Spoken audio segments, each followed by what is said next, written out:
কিন্তু অতিরিক্ত রোদ। আসলাম দর্শকবৃন্দ আপনাদের মাঝে দুপুরবেলা কাশি হাতে করতেছি কি, এই যে পাশেই ভুট্টার ক্ষেত পরিষ্কার করতেছি। তো যাই হোক, কথা হচ্ছে কি, পাশেই দোকান আছে আমার, দোকান থেকে একটা পান খাইলাম, পানটা ভালোই মজার লাগলো।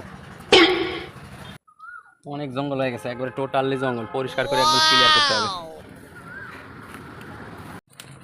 শুরু করো, সব উঠে যাবে, সব নিচে ফেলে বাড়িতে।